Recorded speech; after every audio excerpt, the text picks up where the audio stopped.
Good day, learners. Welcome back to another lesson with a super teacher. Our theme for the day is Namibia before independence under the topic Life under Foreign Rule.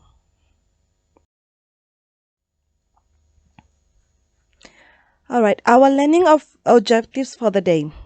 First of all, you will have to understand how Namibia became under foreign rule as a German colony and a South African mandate, and also understand how the lives of Namibians were affected by the foreign rule. Lastly, you should be able to appreciate the contribution that women have made in the history also of Namibia towards independence. All right. Those are our learning objectives for the day. So, firstly, we are going to start with life under foreign rule. So, Namibia was colonized by two countries. Namibia was colonized by German from 1884 to 1918, then secondly by South Africa from the year 19 to 1989. So, during that time, the country was known as Southwest Africa, not Namibia. The name Namibia came afterwards, but we will get into that later. So we can see down there are two flags of the two countries that colonized Namibia. First, Namibia was colonized by Germany, as I explained, and secondly, Namibia was then colonized by South Africa. Alright, moving on. Now we are going to describe how Namibia became a German colony in the year 1884. As we said, Namibia became a German colony in the year 1884. This happened through the arrival of European explorers that informed their masters in Europe about the availability of cattle, farming land, mineral resources such as copper and iron. So this was the main reason why these people decided to come to Namibia. So Germany then wanted to take control of all of these resources that Namibia had, and then this is how Namibia became a German colony, because they wanted to take control of all these resources, and the only way they can control these resources is by colonizing the Namibian people. Alright, now we are going to describe how Namibia fell under the rule of South Africa. Remember, at the beginning of this lesson, we said Namibia was colonized by two countries. Firstly, Germany, and secondly, South Africa. So now we are going to talk about how South Africa gained control of Namibia. Well, in the year 1919, South Africa was given a responsibility by the countries that won the World War II to help Namibian people rule themselves. This responsibility is then called a mandate. However, the South African government decided to colonize Namibia, to take control. They did not take the responsibility of preparing the Namibian people for their own independence and to be able to rule themselves. They took the advantage and decided they were going to make the Namibia a mandate, and they were going to control us. So they did the opposite of what they were told.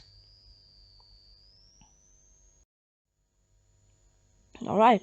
So moving on, we have had on how these two countries colonized the Namibian nation. So we are going to describe the ways in which the foreign rule affected the Namibian people. The foreign rule, meaning people from other countries coming to rule the people that are not of their country, like people from South Africa and Germany coming to rule Namibian people while they were not Namibians.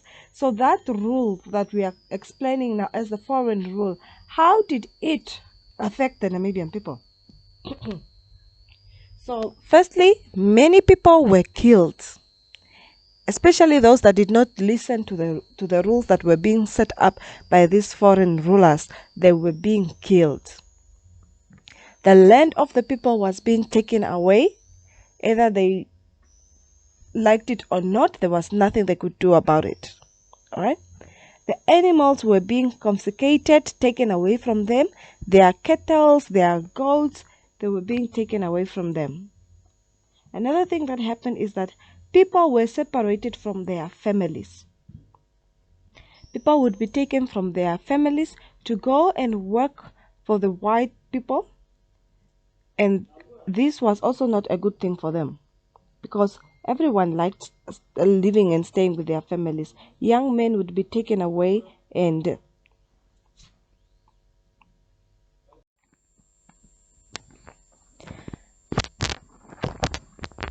then black people were not allowed to live together with the whites. So there was that separation between black people and white people.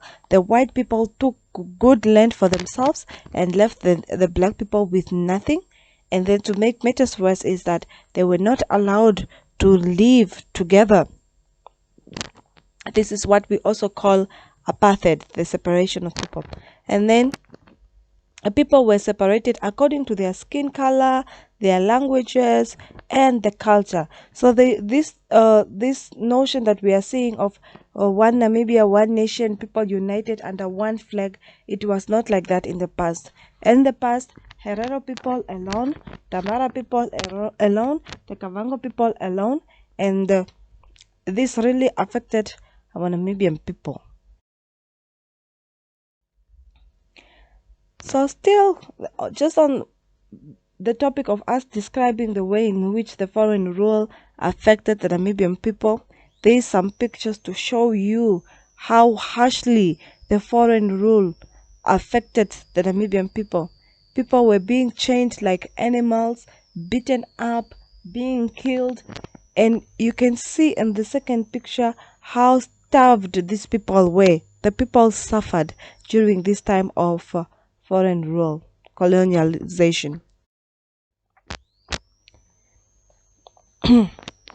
Still, they divided Namibia into 10 homelands, namely the Okavango land, the Bushman land, the Ovambo land, the Nama land, the Herero land, the Damara land, the Coaco land, the Tswana land, and the Rehoboth, then the Caprivi land. Okay, so there is a map there to show you on how Namibia was divided back in the days.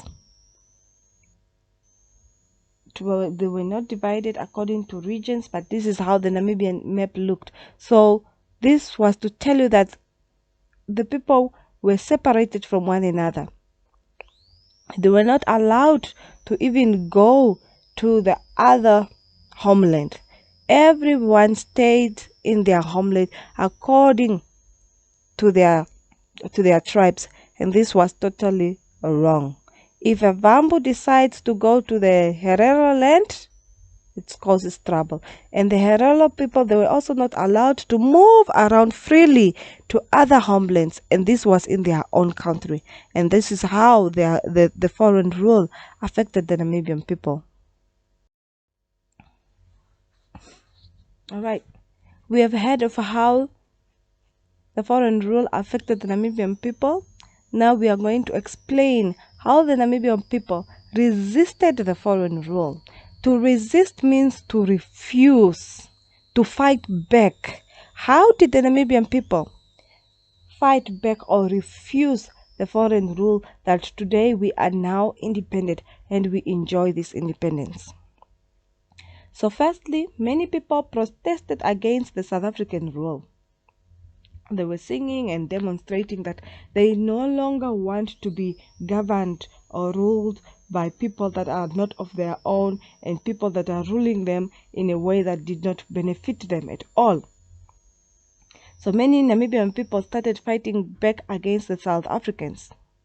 Some even wrote letters to the United Nations to ask for help. And some formed organizations such as SWAPO, which is famously known even today, in the year 1960, to help liberate and bring freedom to our Namibian people, who took the lead in liberating also or fighting back. All right, now that we have come to the end of our lesson presentation, I hope to pay attention because what's waiting for you is a test yourself activity. Are you ready to test your knowledge? What have you learned? And if you come across a question which you do not understand, you can always rewind this video and try and get the correct answers to these questions. So the first question is, in which year did Namibia become a German colony? Sorry. Number 2, in which year Namibia fell under the rule of South Africa? Number 3, describe 3 ways in which foreign rule affected the Namibian people. We talked about this previously in our lesson. Number 4, explain 3 ways on how Namibian people resisted. Remember, I said resisting is to refuse. So how did the Namibian people resist the foreign rule? Lastly, on number 5, you're going to explain how women contributed to the development of our country in the past. What did they do? It's a very easy activity. I hope you enjoy answering these questions. So we have come to the end of our lesson. From me, the super teacher. Bye bye.